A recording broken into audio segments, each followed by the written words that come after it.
Maayong adlaw ang bati ko sa iyo, Kuya Bari.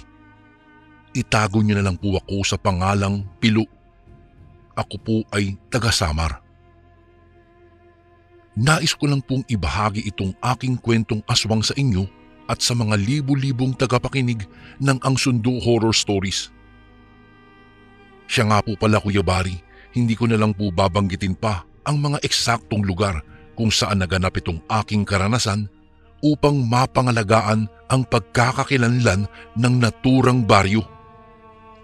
Gayon din ang mga pangalan ng mga taong sangkot sa aking kwento. Taong 1989, ang lahat ng mga nakatira sa aming munting baryo ay masasabi kong mabubuting tao, kahit na hindi magkakadikit-dikit ang bawat mga bahay. Malayo ang mga agwat ng mga ito sa bawat isa dahil sa mga tanim na mais o di kaya'y saging at abaka. Magkaganoon pa man ay batid kong ang lahat ng mga magkakapitbahay sa aming baryo po ay nagkakaisa at nagtutulungan noon. Hanggang sa isang araw ay may napadpad na isang buong angkan na nagpakilalang angkan ng mga bentahoso. 5 pamilya sila at ika nila ay umalis daw sila sa kanilang pinanggalingan upang magbagong buhay dahil kasapi umano sila sa mga rebelding grupo na tinutugis ng gobyerno. Ayaw daw nilang maubos ang kanilang angkan sa mga bala ng mga sundalo. Ang hangarin nilang makapagbagong buhay ay hindi hinahadlangan ng kapitan sa aming baryo.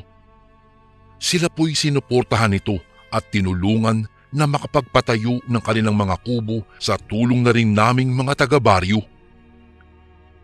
At hindi nga po nagtagal, Kuya Bari, naging ganap na silang mga residente ng baryo namin. Maayos naman po ang naging buhay namin buhat nang sila'y naging mga residente doon. Naging mas mapayapa pa ang baryo namin kumpara sa dati.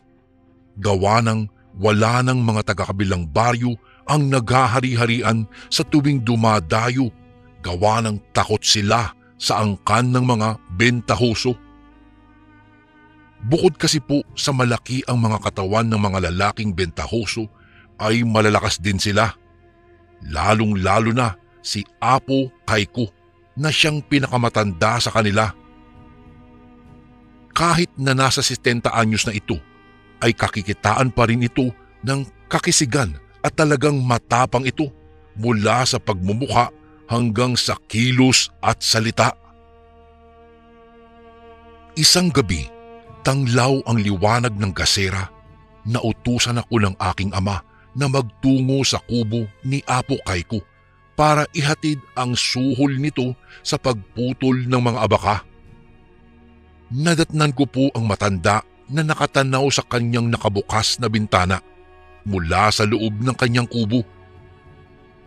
Mag-isa lang kasi siyang nanananahan doon gawa ng wala namang siyang asawa. At ang sabi niya sa amin ay mainam daw na may sariling kubo kahit namumunti lamang upang hindi siya makaabala sa kanyang mga anak. Apo Kaiko, tawag ko sa kanya mula sa kanyang maliit na bakuran. O Pilo, naparito ka. Tugon naman niya saka pinagbuksan ako ng pintuan ng kanyang kubo. Pinabibigay ho ni Itay itong suhol ninyo, Apo Kaiko. Tugon ko naman rito nang makapasok na ako sa loob. Abay, salamat ka mo ha. Pero Pilo, sa susunod, huwag ka nang magtungo rito kapag ka madilim na ang paligid o gumala sa kalagitnaan ng gabi ha. Hindi natin alam, baka may mga nilalang sa dilim na nakakubli lamang at naghihintay sa pagkakataong mambiktima. Dahil sa tinuran ni Apo Kaiko, ay napukaw ang aking kuryosidad. Kaya tinanong ko siya kung ano ang ibig niyang sabihin. Oo, malapit na kasi ang kabilugan ng buwan at ayon sa mga ninuno ko ay iyon daw ang gabi kung saan ay may mga nananalasang mga nilalang sa dilim kagaya na lamang ng mga aswang. Tugon sa akin ni Apo Kaiko. At doon na nga nagsimula ang kwentuhan namin tungkol sa mga aswang. Hanggang sa hindi ko na namalayang inabot na pala ako ng 10:00 ng gabi doon sa kubo niya, gawa ng napasarap ang kwentuhan naming dalawa. Nang nagpaalam na ako kay Apo Kaiko ay inihatid pa niya ako sa labas ng kanyang bakuran at pinagbilinan na mag-iingat. Habang binabagtas ko ang daan pa uwi sa aming tahanan na medyo may kalayuan, ay napadaan ako sa taniman ng mga mais. Napansin ko pong tila nag-iba po ang ihip ng hangin na parabang mayroong kakaiba na hindi ko lubos na maipaliwanag. Hanggang sa nadaanan ko ang isang bahay. Tulog na ang mga tao roon, gawa ng tahimik na sa loob ng buong bahay at paligid. Diretso lamang ang ginawa kong paglalakad hanggang sa may narinig akong pagaspas ng mga pakpak. Pinakiramdaman ko kung saan iyon nagmumula habang itinaas ko ang daladala kong gasera. Malakas ang huni na naririnig ko. Doon na ako kinabahan at nahintakutan. Naalala ko kasi ang sinabi ni Apo Kaiko tungkol sa mga iba't ibang uri ng mga aswang. At sa palagay ko, ang naririnig kong humuhuni ay isang tiktik. Kaya doon na ako nagsimulang tumakbo nang walang lingon-lingon hanggang sa nakarating ako sa amin. Agad kong isinarado ang pintuan at dumiretso na ako sa kwarto ko. Kinabukasan, napabalita sa aming baryo na namatay raw ang isang buntis na kapitbahay namin dun. Wakwak raw ang tiyan nito na tila ba hiniwa ng isang matulis na bagay. Bigla akong kinabahan gawa ng naalala ko ang narinig kong huni ng tiktik nang nagdaang gabi. Sa isip-isip ko lang, baka yung tiktik ang may kagagawa nun. Ang nangyari ay naging palaisipan sa lahat ng mga taga-baryo. Dahil wala namang makapagsabi kung sino o ano ang may kagagawan ng krimen. Hanggang sa natapos ang 3 araw, matapos mailibing ang biktima, ay saka pa lamang nagkaroon ng kasagutan ang lahat ng aming mga katanungan. Napag-alaman namin na sumuko sa mga pulis ang asawa ng biktima. Siya umano ang pumaslang sa kanyang asawa. Balak na raw sanang makipaghiwalay nito sa kanya, subalit hindi siya umayon dahil nais niyang makapanganak muna ito para makuha niya sana ang kanilang anak. Subalit nagmatigas daw ang kanyang asawa, kaya naman daw ay nagdilim ang kanyang paningin. Kumuha siya ng punyal at hiniwa ang tiyan nito. Saka winakwak upang makuha ang sanggol na inilibing din naman daw niya sa may maisan na kalapit lamang ng kanilang bahay. Binabagabag na daw siya ng gusto ng kanyang konsensya kaya napilitan siyang sumuko na lamang. Matapos po ang pangyayaring iyon, naging maayos naman ang lahat sa baryo namin. Lagi pa rin akong nagtutungo sa kubo ni Apo Kaiko para makipagkwentuhan. Minsan magkasama kami sa bayan, namimili ng mga kailangan. Nang natanawan namin ang isang lalaki ang nagsisiga-sigaan at nangungutong sa mga manininda, ang napansin namin ni Apo Kaiko. Kapag hindi ito nabigyan ng sapat na salapi, ay sinisipa niya ang mga paninda at sinisira pa. Sa nakita ko ay gigil na gigil talaga ako sa taong iyon, subalit anong magagawa ko? Gayong 16 anyos pa lamang ako, payat na nga ay matatakotin pa. Nang napatingin sa gawin namin ang lalaki, saka lumapit siya sa kinaroroonan namin ni Apo Kaiko. "Hoy kayong dalawa, magbigay kayo sa akin." Astig na wika nito. Sa sinabi po niya, Kuya Bari, ay napaatras ako at nasipat ko na sinenyasan ako ni Apo Kayko na tumabi, saka ibinigay niya sa akin ang bitbit niyang bayong na pinaglalagyan ng aming pinamili. "Hoy tanda, bingi ka ba? Sabi ko, magbigay kayo sa akin para hindi kayo samain." Singhal nito kay Apo Kayko habang itinataas at pinapakita sa amin ang matitigas nitong mga kamao. Sa ginawa ng lalaki ay hindi ko nakitaan si Apo Kayko ng kahit anong pagkasindak. Mabilis ang ginawa niyang pagkilos at sa isang iglap lamang ay hawak na niya ang kamao ng lalaki. Hinawakan niya ang braso nito at binali. Mabilis din niya itong nasakal at kitang-kita ko ang pag-angat ng mga paa ng lalaki mula sa lupa, tanda ng lakas ni Apo Kayko. Saka malakas niyang ibinalibag ito sa lupa, isang dipa mula sa kinaroroonan namin. At sa nakita ko ay dumadaing sa sakit ang lalaki. Nilapitan siya ni Apo Kayko at nagwika, "Sa susunod, kapag ka nakita pa kitang kinukutungan sila, hindi lang yan ang aabutin mo. Matuto kang magbanat ng sarili mong buto at lumaban ng patas sa buhay nang sa ganoon ay mamuhay kang masaya at mapayapa."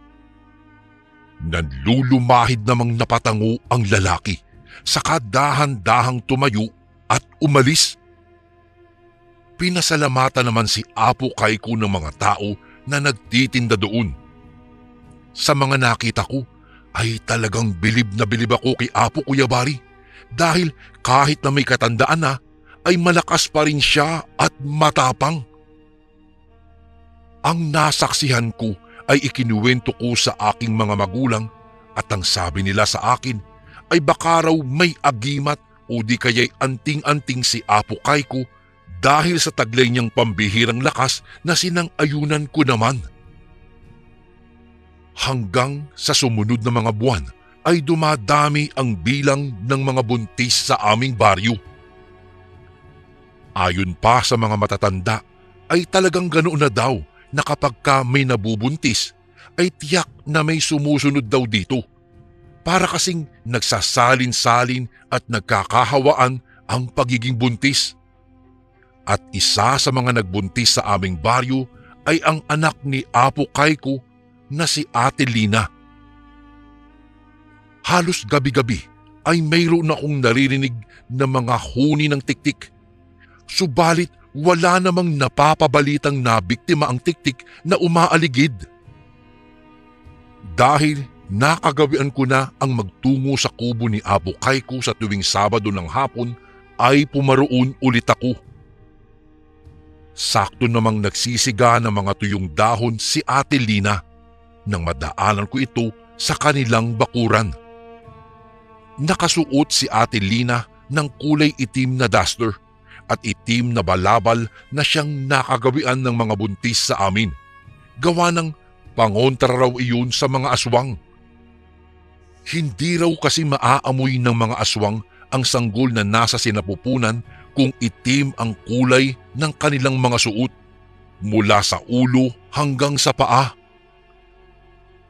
Tinawag ko si Ate Lina at nagtanong sa kanya kung napansin ba niyang lumabas si Apo Kayko sa kubo nito. At sinagot naman niya ako na hindi raw niya napansin kaya nakakasiguro raw siyang naroroon ang kanyang ama. Dahil sa tinura ni Ate Lina, dumiretso na ako sa kubo ni Apo Kayko. Nadatnan ko itong nakatingala sa malawak na kalangitan. Pansin ko na tila nag-iba ang kulay ng mga mata ni Apo Kayko habang nakatitig ito sa langit. Tila ba naging abo ang kulay nito na katulad ng mata ng pusa? Subalit saglit lamang iyon dahil muli itong bumalik sa dati nitong kulay. "Oh Pilo, akala ko hindi ka nabibisita rito. Halika at may pagsasaluhan tayo." Anya nang makaakyat ako sa kubo niya. Nagtungo siya sa kusina at pagbalik niya, dala-dala niya ang isang plato ng inihaw na karne at sa isang pinggan naman ay may nilagang kamote. Abay kaagad ko nilantakan ang pagkain na inihanda ni Apo Kaiko at talagang sarap na sarap ako sa karne na kinakain namin. Hindi ko naman maikumpara ang lasa nun sa karne ng baboy o manok dahil mas masarap iyon kaysa sa mga nabanggit. At gaya nga ng dati ay nagkwentuhan kami ni Apo Kaiko at tinuruan din niya ako ng mga estilo upang mapalakas ang aking katawan. Gabi na nang tuluyan akong magpaalam kay Apo dahil baka hinahanap na ako sa bahay. Sa pagdaan kong muli sa bakuran ni na Ate Lina ay may isang nilalang akong napansin na kumakampay sa pagpapagaspas ang pakpak nito malapit sa bubungan ng bahay. Naaninag ko ang nilalang sa tulong ng liwanag ng buwan. Dahil sa nasaksihan ay mabilis akong nagkubli sa pagitan ng mga puno ng saging. Habang patuloy na minamanmanan ang nilalang, nasipat kong inilabas ng nilalang ang mahaba nitong dila at isiniksik sa bubong na yari sa nipa. Maya-maya lang ay narinig ko ang biglang pagsigaw ni Ate Lina. Sa puntong iyon, gusto kong tumakbo at humingi na ng saklolo, subalit nanaig pa rin ang pagiging matatakutin ko na hindi ko na maigalaw ang aking mga paa dahil sa pangangatog ng aking mga tuhod. Tila naubusan na rin ako ng laway gawa ng nanunuyo na ang aking lalamunan. Hanggang sa biglang mayroong isang nilalang na sobrang bilis ang bigla na lamang sumunggab sa nilalang na may pakpak. Walang pakpak ang nilalang na sumugod, subalit tila lumilipad iyon sa ere sa sobrang bilis ng kilos. Nagpambuno silang dalawa at kitang-kita ko, Kuya Bari, ang pagkagapi ng nilalang na mayroong pakpak dahil binalian iyon ng pakpak noong isa sa kapabalyang ibinalibag ito. Bumagsak iyon sa lupa. Mukhang hindi pa nakontento ang mas malakas na nilalang dahil pagkabagsak ng isa sa lupa ay makailang ulit niya pa itong tinadyakan at kinalmot, saka ito sinakal. Sa bawat pagbagsak ng kamao ng nilalang sa kalaban nito na nakakalasog-lasog ang mga buto ng kalaban, dahilan upang manghina ito at hindi na nakatayo pa. Sa pagbukas ng pintuan ni na Ate Lina ay mabilis na umalis ang nilalang, tangan-tangan ang kanyang kalaban. At nakita kong iniluwa ng pintuan ang asawa ni Ate Lina na may hawak na itak. Sa puntong iyon, saka pa lamang ako nagkaroon ng lakas ng loob na lumabas sa pinagkukublihan ko para kumaripas na ng takbo patungo sa aking tahanan. Kaya po, simula ng gabing iyon, hindi na ako gumala-gala pa sa tuwing sumasapit ang dilim. Natatakot akong makakita ng ganoong mga pangyayari na tila nagpapawala sa aking katinuan. Subalit tila pinaglalaroan ata ako ng tadhana ng isang araw ay bumagsak ang malakas na ulan at saktong nasa kubo ako ni Apo Kaiko. Gabi na nang tumila ang ulan. Noong mga sandaling iyon, pansin kong hindi mapakali si Apo Kaiko. At sa gabing iyon ay saktong kabilugan naman ng buwan. 3 gabi ring maliwanag na maliwanag ang buwan, subalit ng gabing iyon ay tila ba kakaiba ang liwanag noon at mas malaki ang pagiging bilog nito. Magpapaalam na sana ako sa kanya, subalit hindi ko siya nakita sa loob ng kanyang kubo. Hinanap ko siya sa labas, ngunit may nakita akong isang lalaki na nakatalikod.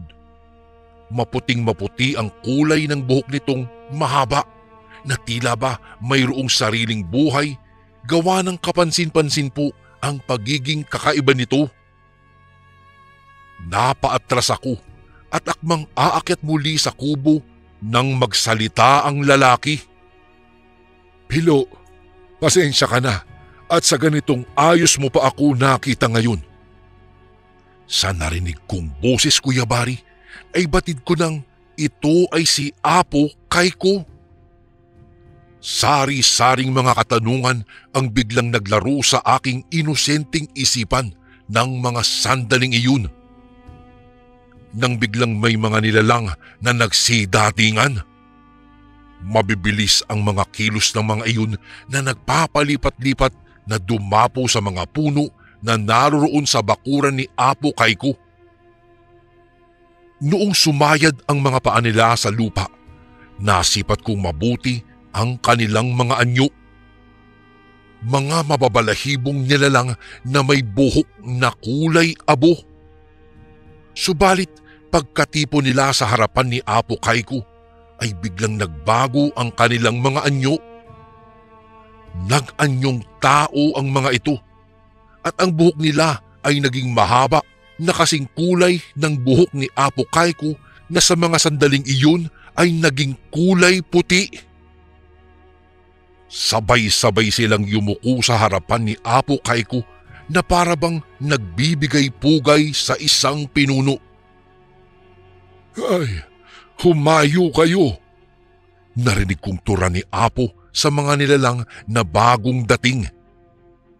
At bigla na lamang naging isa ang kanilang paningin sa akin. Nabanaag ko ang kakaiba nilang mga mata at nang ngumisi sila ay lumabas ang kanilang mga matutulis na ngipin na maihahalin tulad sa mga ngipin ng isang lagari. Ang kanilang mapupulang mga mata ay tila nagbabadya ng panganib. Dala ng takot ay hindi kaagad ako nakakilos. Akmang susunggaban na sana ako ng isa nang pigilan ito ni Apo Kaiko. Hindi siya ang magiging alay. Nito at natigilan ang nilalang sa ginawa nitong pagkilos. Ang mabalasik nitong anyo ay tila ba biglang naglaho. Halina kayo, sundan ninyo ako at ituturo ko sa inyo ang magiging pagkain ninyo. Dagdag pa niya sa mga ito na kaagad namang tumalima. Pilo, huwag kang mabahala. Dumito ka lang muna sa kubot hanggat hindi pa ako nakakabalik upang maiwasan mo ang panganib. Ang bilin sa akin ni Apo Kaiko bago sila tuluyang nawala sa dilim.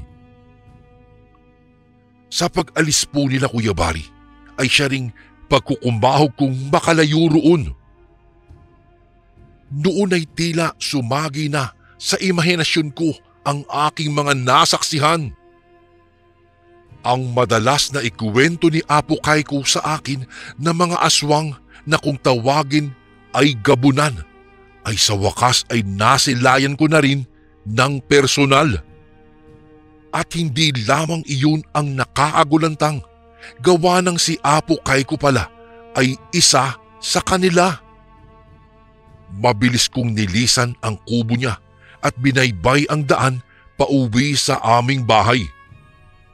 Rinig na rinig ko pa ang mga pag-alulong ng mga aso sa kalaliman ng gabi. Napatda na lamang ako nang may biglang humambalang na nilalang sa aking dinaraanan. Isang mabalahibo at mabalasik na nilalang na mayroong mapupulang mga mata ang humarang sa akin. Nakangisi ito na tila ba sabik na makakain ng tao. Sa tindi po ng takot ko noon, napaiyak na lamang ako dahil ramdam ko ang malalagkit nitong mga laway sa aking braso nang biglang hinawakan niya ito sa kainamoy-amoy, sabay dinilaan pa. Sa wari ko ay hahablutin na niya ang braso ko, kaya ipinikit ko na lamang ang aking mga mata nang biglang may sumugod sa kanya. Isang lalaki na mayroong maputi at mahaba na nakalugay na mga buhok. Nagpambuno silang dalawa hanggang sa magapi ang nilalang na mabalahibo.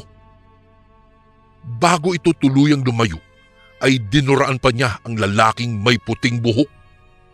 Subalit, hindi na iyon pinansin pa ng lalaki dahil lumapit ito sa kinaroroonan ko.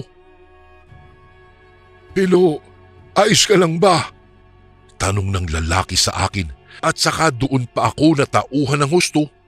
Si Apo Kay ko pala iyon. Napahagulgol na lamang ako at napayakap sa kanya. Apo Kay ko, natatakot po ako. Ani ko sa nanginginig na boses habang lumuluha. Huwag kang mag-alala, hindi na sila babalik pa. Tugon naman niya sa akin, saka dinala ako sa kanyang kubo.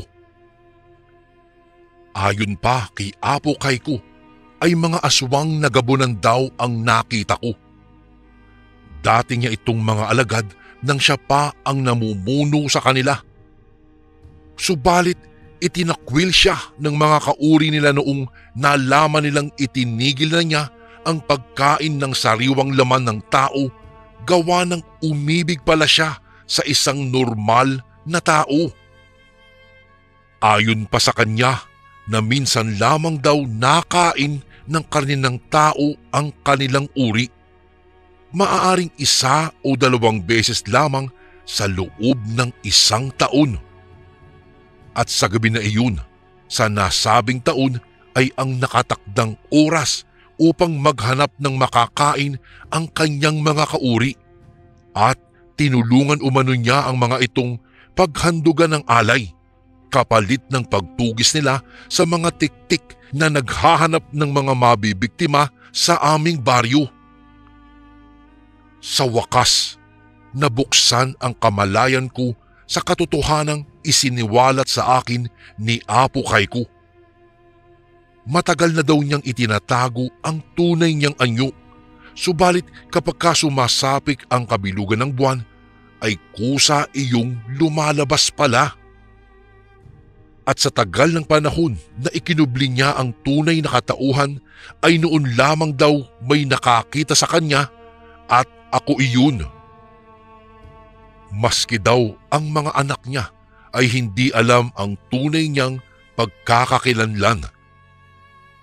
Sinabi rin ni Apo Kay ko na nagpapasalamat daw siya sa dakilang lumikha, gawa ng sa lahat ng mga naging anak niya ay walang nakakuha ng kanyang dugo, ang dugo ng pagiging isang gabunan. Isang biyaya rin para sa kanya na itinakwil siya ng mga kauri niyang gabunan upang mas mapangalagaan pa niya ang kanyang pamilya, maging ang mga malalapit niyang mga kaibigan. Sa paglipas ng mga panahon, ay pumanaw na rin si Apo Kay ko, Kuya Bari. At ang mga alaala niyang noong nabubuhay pa siya ay nanatili pa rin sa aking isipan. Itinuring ko na kasi siyang bilang pangalawang ama ko. Ang mga anak naman niya ay magpahanggang ngayon, hindi pa rin nila alam ang lihim ng kanilang ama na isang itinakwil na gabunan. Kuya Bari, dito na po nagtatapos ang aking kwento. Maraming salamat po sa paglaan ng oras upang basahin itong aking karanasan. Isang karangalan po ang mapabilang sa mga itatampok ninyong mga kwento. More power po sa Ang Sundo Horror Stories at God bless po sa lahat ng nakikinig na kasundo ngayon. Lubos na gumagalang, Pilo.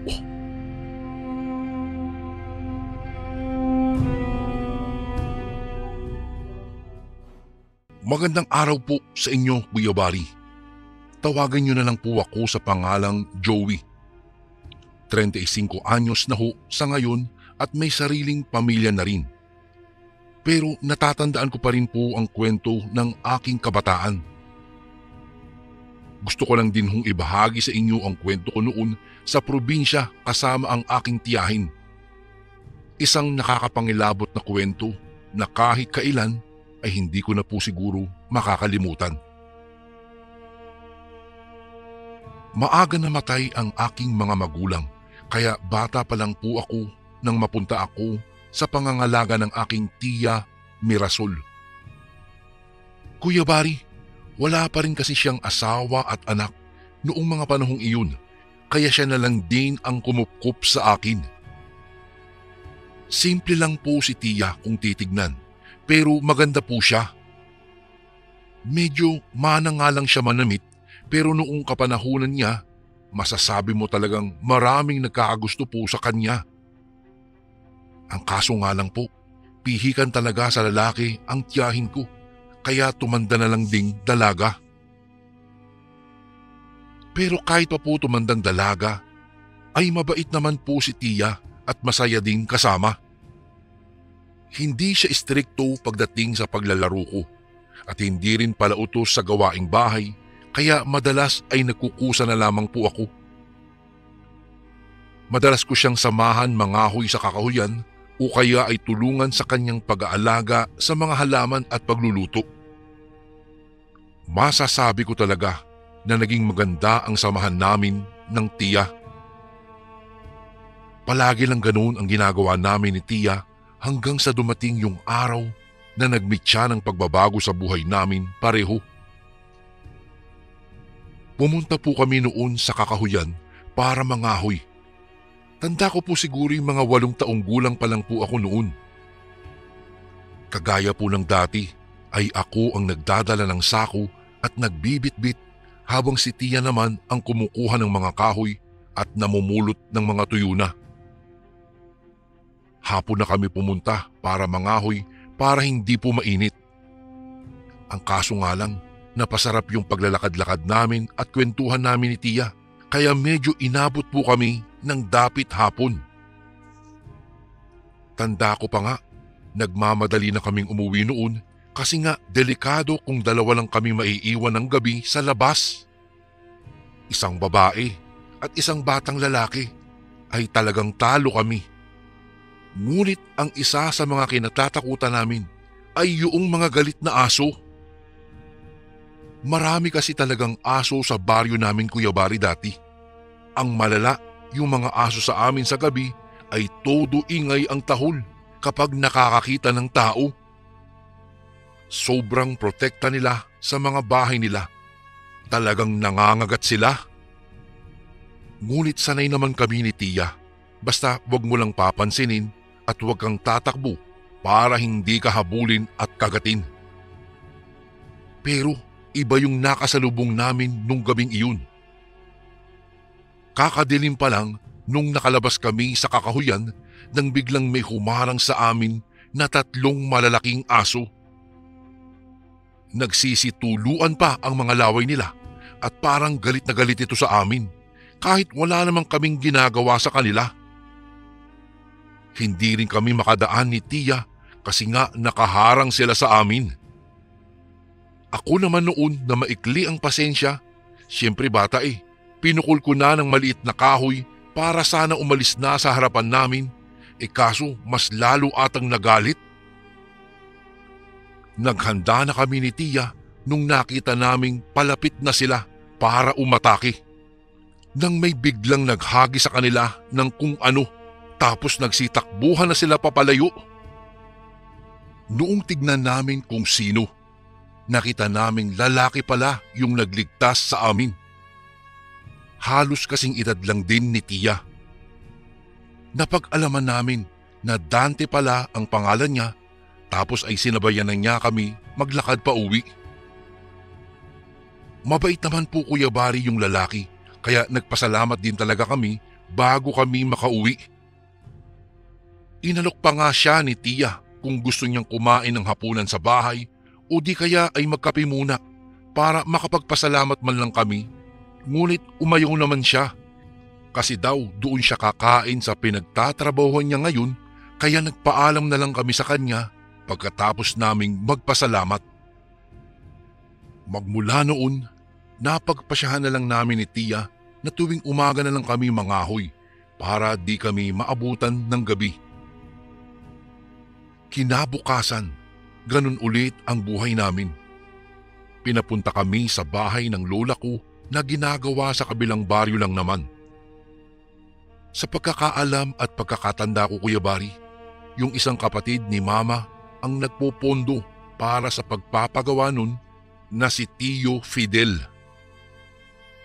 Naalala ko noong nagpresenta din siya na kunin ako para alagaan. Ang kaso lang, sinabi ng lolo at lola ko na mas maganda kung kay Tia Mirasol daw ako para may makakasama siya sa bahay niya.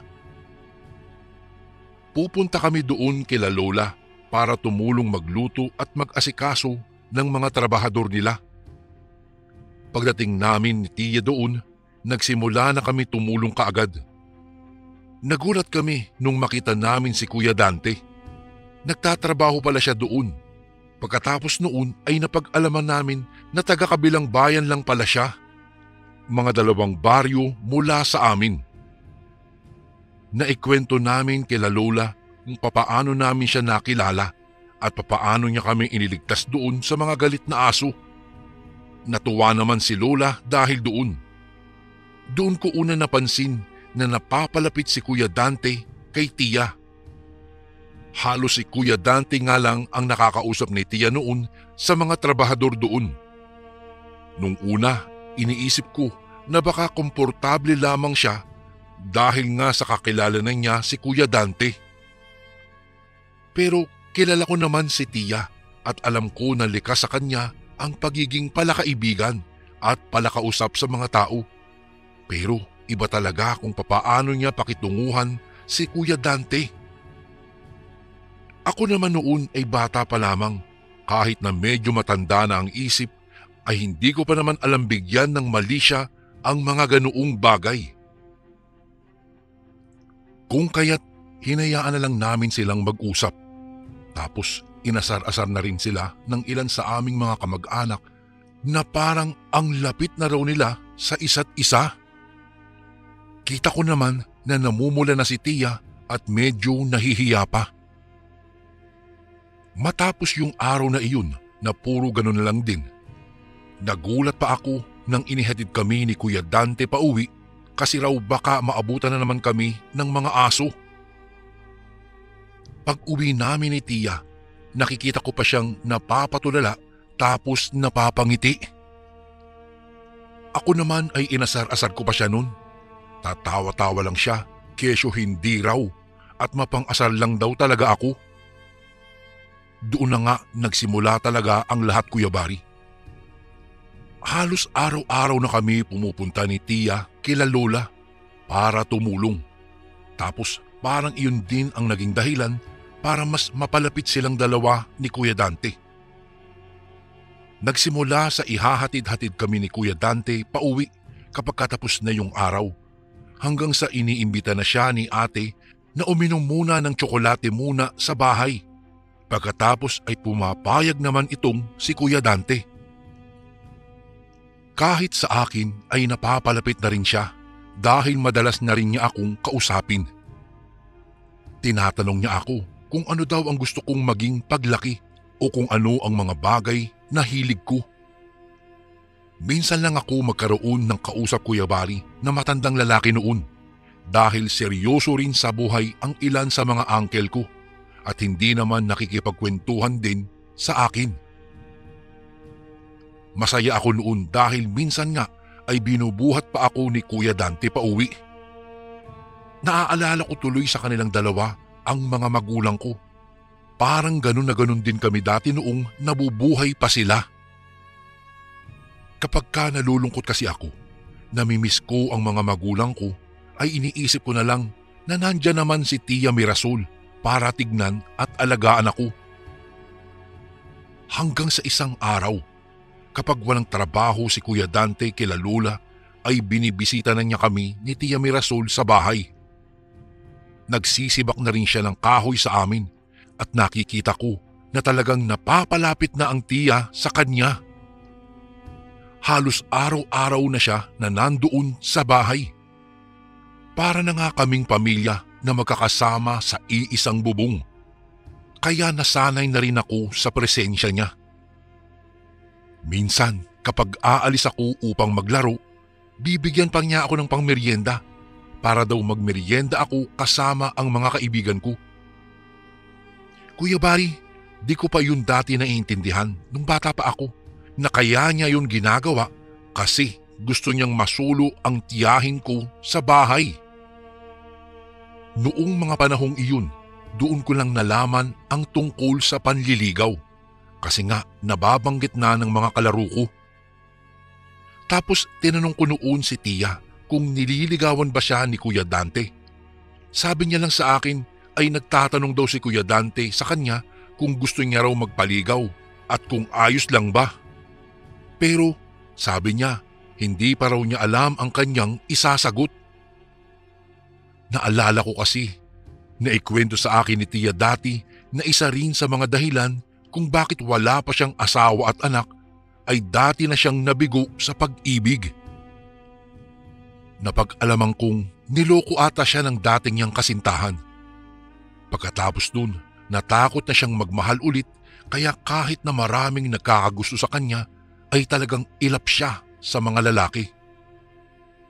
Sa katunayan nga Kuya Bari, doon ko na lang ulit siya kay Kuya Dante nakitang masaya nang umingiti sa lalaki. Dati ay kung hindi namin kamag-anak ay talagang hindi siya palakausap sa mga lalaki kahit pa palakaibigan naman siya. At dumating na yung pagkakataon na nakikita ko na si Tia na nag-aayos sa salamin. Dati ay wala naman talaga siyang pakialam sa kanyang itsura o sa susuotin niya. Talagang simple lang. Doon ko napagtanto na baka nga nagugustuhan na rin niya si Kuya Dante. Kaya nag-aayos at nagpapaganda na rin siya para dito. Madalas na niya suklayin at ayusin ang kanyang buhok. May mga bagong damit din siyang binili. Mga bestida na talaga namang bumabagay sa kanya. Siya nga pala, teacher nga pala sa elementarya ang Tia. Pero bakasyon naman noong mga panahong iyon kaya lagi lang kaming nasa bahay. Pero kahit pa naguro siya, ay hindi mo naman siya laging makikitaan dati na nakaayos. Talagang naka-uniforme lang at simpleng malinis na postura. Ganun lang lagi. Tapos ngayon ay nag-aayos na siya. Bumili din siya ng mga pampaganda na hindi pa naman daw niya alam gamitin. Nagpaturo lang din daw siya sa nag-alok sa kanya. Kuya Bari, dati kasi merong naglilibot-libot tapos nag-aalok ng kanilang produkto. Bihira lang nga yung ganun dati kasi nga nasa probinsya po kami. Kadalasan yung mga ganun, sila lang din ang bumibili at hindi lang nila nagagamit kaya ibinebenta nila sa iba. Unang beses ko yun nakitang may kolorete sa mukha itong si Tia. Nalimutan ko na yung pangalan ng produkto. Sa pagkakatanda ko nga ay walang pangalan yung nasa garapon na madalas niyang ipahid sa kanyang mukha. Meron din siyang lipstick. Iyon lang ang madalas na gamitin niya para mag-ayos. Kitang-kita na yung kagandahan niya dahil doon Kuya Bari. Mas nagustuhan naman siya ni Kuya Dante kasi nakita ko yung kislap ng mga mata ni Kuya noong nakita niyang mas gumanda ang aking tiyahin. Kaya nga pati ang mga kamag-anak namin ay nagtataka na nag-aayos na si Tia. Pero ayaw naman ipaalam ni Tia na nagpapaligaw na siya kay Kuya Dante. Sabi niya sa akin, huwag ko raw ipagsabi. Nataon naman na hindi malapit ang bahay ng mga kamag-anak namin sa bahay namin, kaya hindi rin nila nalalaman at napapansin na palagi kaming dinadalaw nitong si Kuya Dante dito sa bahay. Hindi ko alam kung noong mga panahong iyon ay naging magkarelasyon na ba sila dahil nakikita ko nang nahahawakan ni Kuya Dante ang kamay ni Tia Mirasol. Mas madalas na rin silang magsama at minsan ay may mga lakad silang dalawa na sila lang ang umaalis. Tapos iniiwanan na lang nila ako ng pangmeryenda ko. Mas naging malambing sila sa isa't isa at may mga pagkakataon din na doon na natutulog si Kuya Dante sa bahay. Doon pa sa kwarto ni Tia. Hiwalay naman kasi ang kwarto namin ni Tia noon. Mas nag-aayos din si Tia at talagang hindi niya tinitigilan yung pampahid niya sa mukha dahil sabi niya mas gumaganda daw siya dahil doon. Ako naman, wala sa isip ko na mas gumaganda siya dahil sa pamahid niya. Dati naman na talagang maganda ang tiyahin ko kahit pa hindi siya mag-ayos o maglagay ng pamahid sa mukha. Pagkatapos nun, nakakapagtakang nagsimula ng maging tuliro ang aking tiyahin. Minsan ay natutulala din siya sa hindi ko malamang dahilan. Iniisip ko nga noon, baka may sakit siya, kaya kinakamusta ko siya pero biglang nagiging masungit ang tiyahin ko. Nagpaalam din si Kuya Dante na baka hindi muna siya makakadalaw ng ilang araw kasi daw ay may aasikasuhin daw siya sa bahay niya. Dahil doon, mas lalong naging hindi ayos ang lagay ni Tia. Madalas nang masama ang pakiramdam nito. Minsan ay naririnig ko itong nagsusuka sa madaling araw. Hindi na rin ito nakakatulog ng maayos dahil kapag tinitingnan ko ito ng alas 12 o alas 3, lagi siyang gising tapos umaga na nakakatulog. Minsan naman ay bigla ko na lang naririnig itong sumisigaw kapag katulog. Binabangungot daw siya palagi. May itim na usok daw na gusto siyang patayin o di kaya naman ay napapanaginipan niya ang sarili niya sa loob ng ataol. Tapos kinakain daw siya ng mga uod. Sa loob ng ilang araw ay kapansin-pansin din ang pagbagsak ng katawan ni Tia. Noong una ay ako lang ang nakakaalam dahil ayaw niya na ipagsabi ko sa aming mga kamag-anak. Kaya nakukulong na lang siya sa bahay. Bata pa naman ako noon pero marunong naman ako magluto ng kanin at magprito-prito. Palagi na lang ganoon ang mga niluluto ko. Pritong saging o anumang ipabili niya para may makain ako. Madalang na rin kasi siya kung kumain. Itinatapon niya pa kapag hindi niya gusto ang kakainin niya. Napansin kong unti-unting lumulubog na ang mga pisngi ni Tia. Ang dating magandang simpleng babae ay parang tumanda na ang itsura. Tapos ay may mga kalat-kalat din siya na pasa sa katawan. Nangingitim din ang balat niyang porselana naman dati at makinis. Noong mga panahong iyon, Kuya Bari, bilang bata pa lang ako, hindi ko talaga alam ang gagawin ko. Gustong-gusto ko na talagang humingi ng tulong sa mga kamag-anak namin, pero natatakot po ako na baka magalit sa akin si Tia. Palagi na rin siyang nagsusungit mula noong magkasakit siya, pero buong buhay ko, hindi pa ito nagalit sa akin, kaya ayaw ko talagang gumawa ng ikagagalit niya noon. Ginawa ko ang lahat ng makakaya ko, Kuya Bari, para lang maalagaan siya. Ilang araw din ang nagdaan at inantay ko na lang din na makabalik si Kuya Dante. Siyempre ay mas matanda siya sa akin at baka mas makinig sa kanya ang aking tiyahin. Baka rin matulungan niya ako na ipadala na sa ospital si Tia para matignan.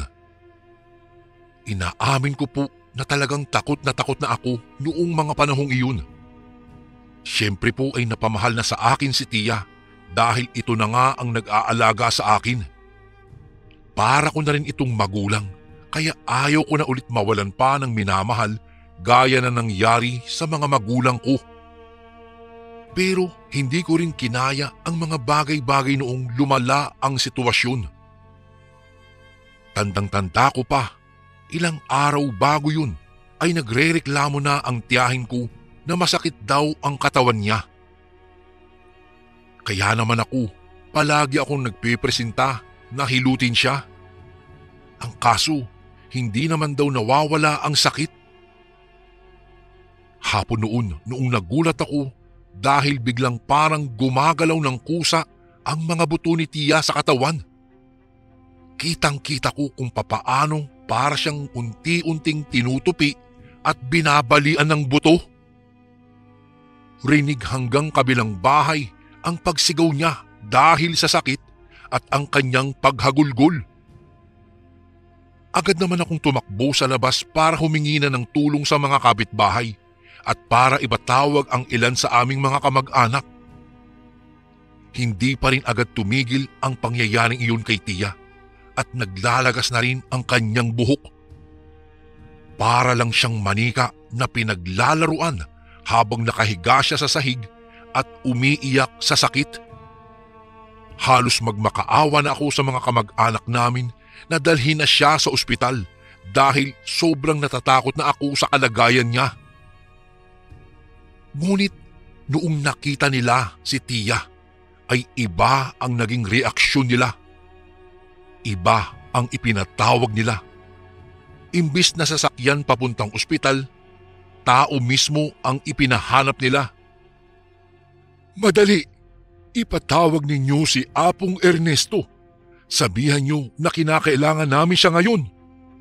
Yan ang sinabi ng lolo ko at tandang-tanda ko rin ang matalim na itsura niya noong sinasabi niya iyon.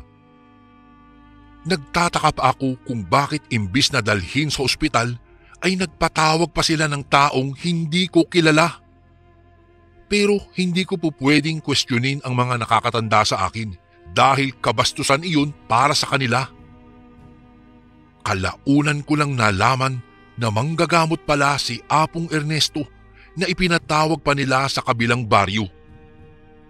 Tinignan nito si Tiyahin na halos wala ng malay sa sakit pero buhay pa naman. Punong-puno ako ng pag-aalala pero hinayaan ko na lamang na ang mga matatanda ang umasikaso. Pagkatapos nun, narinig ko na lang na sinabi ni Apong Ernesto na nakulam daw si Tia. Ayon sa kanya, isang galit na mangkukulam daw ang kumukulam dito at may personal na galit sa kanya. Talaga raw na pinatatagal at inuunti-unti niya ang pagkulam kay Tia Mirasol para mas mahirapan daw ito at mas magdusa pa. Hindi naman talaga ako makapaniwala noon dahil hindi pa ako nakakakita ng totoong taong nakulam. Pero napapag-usapan na namin iyon ng mga kalaro ko po dati.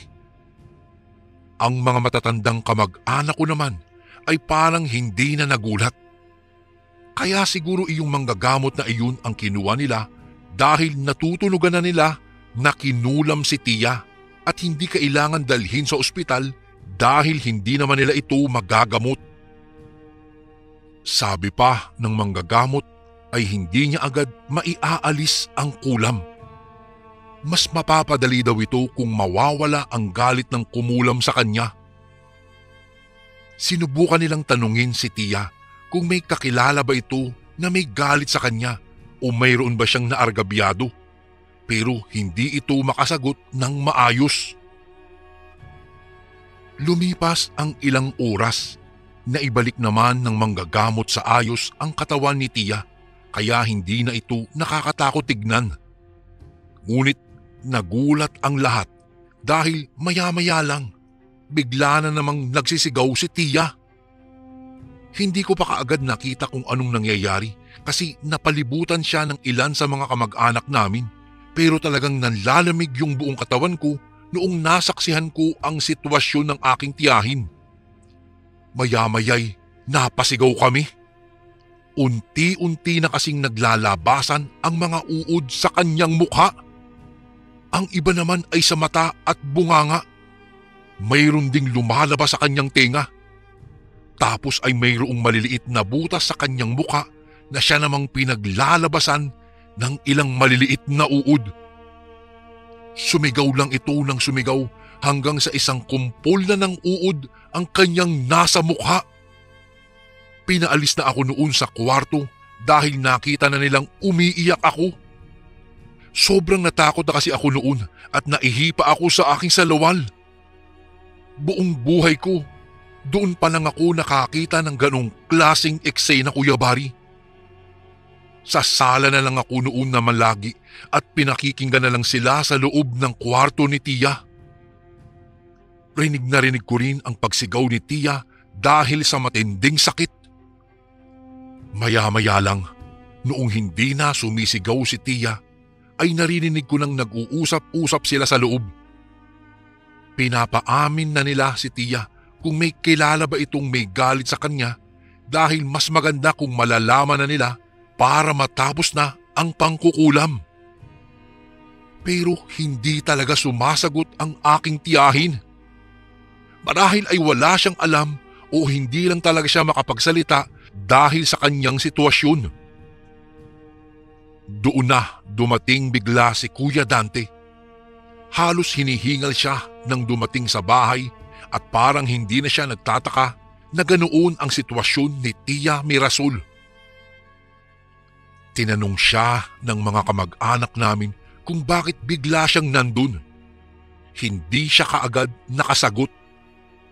Nanatiling nakatingin lamang siya kay Tia Mirasol noon na noon ay nakapikit na lamang sa higaan dahil sa tindi ng sakit na nararamdaman niya. Nang walang ano-ano, nagulat na lang ako noong biglang sinapak siya ng aming lolo. Napasigaw pa nga ang ilan sa amin dahil sa gulat.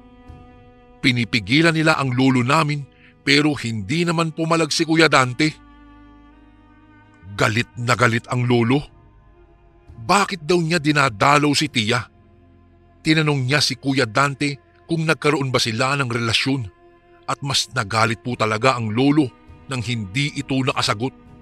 Tandang-tanda ko pa yung naging sagutan nila. Walang hiya ka! Bakit kayo nagkaroon ng relasyon ni Mirasol? Hindi ba't may asawa't anak ka na? Galit na saad ng lolo. Oo, pasensya na talaga. Ang asawa ko rin ang siyang kumukulam kay Mirasol dahil sa tindi ng galit niya. Huwag kayong mag-alala dahil tutulungan ko kayo para maialis ang kulam. Mahinahong sagot ni Kuya Dante. Doon na ako mas lalong nagulat, Kuya Bari. May asawa pala si Kuya Dante at ang mas malala, parang hindi naman nagulat ang tiyahin ko noon. Nakatingin lamang siya kila Kuya Dante at lolo habang nag-aaway. Ang ibig sabihin, matagal na niyang alam. Kaya pala itinatago nila ang kanilang relasyon dahil bawal na pag-ibig pala ito. Hindi ko na maalala at maidetalye pa yung ibang pangyayari, ngunit natulungan naman sila ni Kuya Dante na maialis ang sumpa. Yun nga lang, pagkatapos noon, hindi na makausap ng maayos si Tia. Kaya mula noon ay sa ibang kamag-anak na ako tumira. Habang buhay kong hindi makakalimutan ang pangyayaring iyon. Ang masaya at simple naming buhay ni Tia ay nasira dahil sa bawal na pag-iibigan nila ni Kuya Dante. Hindi ko akalain na ang Tia Mirasol ko na hindi umiibig dahil takot maloko ay naloko pa rin ni Kuya Dante. Hindi ko rin masisisi ang asawa ni Kuya Dante dahil kung ako ang nasa posisyon niya ay baka ganoon din po ang ginawa ko. Isang malungkot na pangyayari sa aking Tia Mirasol ang nagwakas sa kanyang buhay. Opo, Kuya Bari, tama po ang inyong narinig. Makalipas lamang ang isang buwan. Dahil sa tindi ng lungkot at paghihinagpis ng aking Tia Mirasol, nagpakamatay po ito. Nakita na lang namin na nakabigti ito sa kusina. Marahil ay hindi na niya matiis ang pangyayari sa buhay niya. Hindi niya siguro matanggap na sa pangalawang ulit ay maluloko pa rin siya. Payo ko lang po sa mga kasundong nakikinig ngayon. Minamahal po ang mga babae at hindi niloloko. Dahil siguro sa tunay na pag-ibig ng aking Tia Mirasol, kaya niya nagawang umibig muli kahit alam niyang mali. Kuya Bari, dito ko na po tatapusin ang aking kwento. Salamat po ng marami kung sakaling mapili niyo po itong basahin sa mga darating na araw. Lubos na gumagalang ang inyong bagong kasundo, Joey. And again, maraming salamat po mga kasundo. Don't forget to subscribe and i-click nyo lang po yung bell na button para updated po kayo sa mga upcoming videos namin na paparating. Maraming salamat po ulit. God bless and ingat po lagi dyan.